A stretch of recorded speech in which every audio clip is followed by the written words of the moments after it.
Schönen guten Tag, hier ist wieder der Klabautermann und es geht weiter mit der Tutorial-Serie. Heute geht es darum, wie man eigene Assets ins Spiel bringt, also eigene 3D-Modelle und/oder Texturen. Weil man hat ja oft das Problem, dass man ein bestimmtes Objekt sucht, das man gerne in die Welt setzen würde, und das gibt es aber nicht im originalen Witcher 2. Und wenn man kann, kann man es dann selber machen und importieren.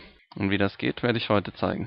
Ich habe zu diesem Zweck hier eine Mistgabel in 3ds Max modelliert und die werden wir mal versuchen ins Spiel zu bringen. Ich war zu faul, für die Mistgabel eine eigene Textur zu erstellen, deshalb habe ich das Ganze aus originalen Texturen zusammengebastelt. Hier für den Stiel von der Schaufel die Textur genommen und hier für die Zinken einfach eine Metalltextur. Das sieht jetzt nicht optimal aus, ist ein bisschen hässlich geworden. Aber für unsere Zwecke reicht's, es geht ja nur um die Demonstration. Um die Texturkoordinaten richtig zuweisen zu können, braucht man natürlich die Textur hier im 3ds Max drin, damit man sehen kann, was man macht. Und dafür ist es im ersten Schritt nötig, dass man die Textur aus dem RedKit rausholt, weil die sind hier in so einem komischen Format. Weiß ich nicht, wie das heißt. Auf jeden Fall kann man die nicht direkt angucken. Und deshalb geht man auf Rechtsklick.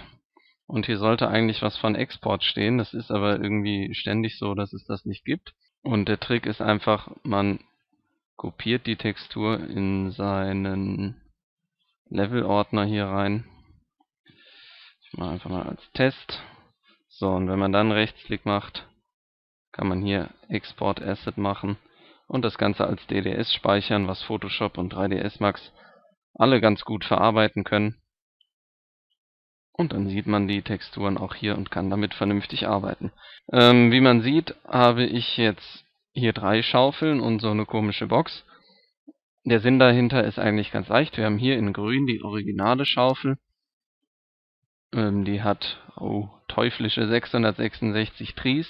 Und hier sind dann die Level of Detail Versionen, die jeweils einen niedrigeren Poly-Count haben und die dann in der Entfernung übergeblendet werden, um Performance zu sparen. Ich habe das hier nur ganz schnell automatisch generieren lassen, das ist nichts Dolles, aber es zeigt, wie es geht. Das Ding hier hat 430 Trees und hier die niedrigste Stufe hat 131. Das Ding hier soll die Kollisionsbox sein, weil es ist nicht nötig, dass die Kollision polygonexakt ist, weil der Spieler wird nie wie hier mit der Zehenspitze auf diese Ecke gerade laufen, oder wenn er es tut, wird er nicht merken, ob er jetzt wirklich genau an diesem Stückchen hängen bleibt oder ob das doch 10 cm weiter hier drüben ist. Ich habe das jetzt nur zur Übersicht auseinandergezogen.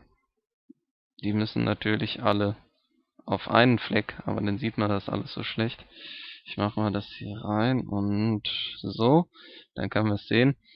So ganz grob die Kontur einmal nachgezogen und der Spieler wird, wenn er gegen diese Schaufel läuft im Spiel, dann letztendlich an dieser Box hängen bleiben und nicht an der Schaufel selbst. Damit der Red Engine Exporter auch erkennt, dass wir hier die Kollisionsbox haben und hier die verschiedenen LOD-Level, müssen wir die Dinger entsprechend benennen. Und zwar die Schaufel selbst, also das eigentliche Mesh ist relativ egal, ich nenne es jetzt einfach mal Fork. So, die erste LOD-Stufe muss dann heißen Fork_LOD1 und die zweite Fork_LOD2 und diese Kollisionsbox Fork_Col. Col nimmt man bei konvexer Kollision und bei konkav nimmt man Tri. Ja, konvex, konkav, also hier haben wir auf jeden Fall eine konvexe Hülle. Wer es sich nie merken kann, was konvex und konkav ist, gibt es den guten Merksatz. Ist der Bauch konkav, war das Mädchen brav. Ist der Bauch konvex, hatte das Mädchen Sex. So merke ich es mir zumindest immer. Das Schöne ist, in dieser Version vom Exporter, die ich hier habe, funktioniert der Export nicht mehr, sobald man ein Kollisionsmesh mit exportieren will. Deshalb ist das relativ sinnlos, dass ich das hier gemacht habe und werde es auch gleich nicht mit exportieren. Es gibt aber noch eine andere Möglichkeit, wie man die Kollision trotzdem hinkriegen kann, aber nur in einem eingeschränkten Rahmen, und deshalb hoffe ich, dass der Fehler demnächst irgendwann mal gefixt wird. Dann gibt es noch eine wichtige Sache mit den Texturen. Man kann sich sein Leben sehr viel leichter machen, wenn man ein paar grundlegende Regeln beachtet, wie die Texturen hier angewandt und benannt werden. Dann hat man nachher im RedKit weniger Arbeit. Ich mache mal Materialeditor auf. Ich habe hier ein Multi-Sub-Object genommen. Das ist immer ganz komfortabel mit mehreren Texturen. Hier an der ID 1 haben wir das Holz. Ist nicht ganz zutreffend die Textur von der Schaufel. Moment, wo ist sie? Diese hier, die man hier klein sieht. Und die ID 2 ist das Metall. Diese hier. Und an dieser Stelle kann man die Dinger nennen, wie man möchte, so dass man es nachher wiederfindet, wie man die Material-IDs und so weiter zuweist, gehe ich davon aus, was ihr es wisst, ja, also einfach die Polygone und dann hier unten. Und hier wird dann auch der Name angezeigt, den man hier eingibt. Deshalb, wenn man mehrere Materialien hat, ist es ganz praktisch, wenn man die Dinger da sinnvoll benennt. Wirklich wichtig wird es aber jetzt, wenn wir hier draufklicken. Und das, was hier reinkommt, ist entscheidend, weil hier muss der Name rein, den die Textur hat.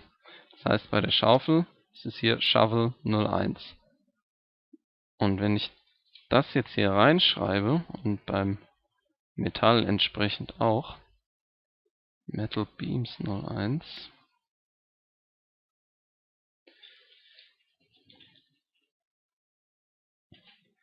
dann wird das nachher vom Redkit alles richtig erkannt und die Maps werden direkt richtig zugewiesen. Das ist sehr praktisch. Eine weitere Sache noch sind die Smoothing Groups. Muss man auch darauf achten, die werden nämlich mit übernommen.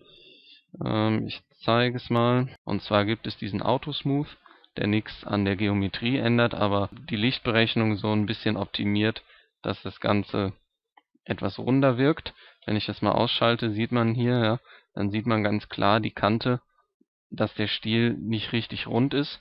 Und das würde man auch im Redkit sehen. Und wenn ich jetzt hier das Ganze mit einem Winkel von 45 Grad glätte, dann sieht es direkt rund aus, obwohl die Geometrie, wie wir hier sehen, natürlich nicht ganz rund ist. Wenn man daran denkt, kann man ein paar Schönheitsfehler vermeiden oder noch ein bisschen mehr an Optik rausholen. So, jetzt wird es aber Zeit zu exportieren. Dazu kommen die alle übereinander, damit sich nicht die Gabel in der Entfernung plötzlich um 50 cm verschiebt. Hier passt es noch nicht ganz. Mit den Zacken passt es jetzt nicht ganz, aber ist mir auch wurscht. So, jetzt wählen wir die alle drei aus, weil die will ich exportieren. Gehen hier zu Tools, Max Script und wählen hier unten den Red Engine Exporter aus. Hier steht auch nochmal das mit der Benennung, wie die Dinger benannt werden müssen. Wie gesagt, Kollision funktioniert im Moment nicht. Und jetzt einfach auf Export, Namen eingeben, irgendwo hin speichern als Red Engine. Erledigt. Jetzt gehen wir ins Redkit, gehen hier in den Ordner von unserer Welt, machen Rechtsklick, Import Mesh. So, wo habe ich das hingemacht? Ach ja, hier ist es schon richtig. Mistgabel öffnen. Mistgabel ist ein wunderbarer Name, obwohl ich mache nochmal ein M davor, damit man weiß, dass es ein Mesh ist. Okay. So, jetzt geht's los. Jetzt kommt hier dieses Fenster. Und zwar möchte der, dass ich dem Material, was wir hier in 3ds Max haben, einen Shader zuweise. Das hier ist eigentlich das Standardding, ist aber am Anfang nicht in der Recent-Liste. Das muss man hier aus diesem ewig langen Menü einmal raussuchen, dann ist es hier drin und man hat es immer parat. Jetzt drücke ich OK. So, dann sieht man schon, ich kann nochmal die Vorschau updaten. Okay, sieht ein bisschen komisch aus. Machen wir es mal auf. So, und man sieht, ich mache mal den Hintergrund heller, damit man auch was erkennt.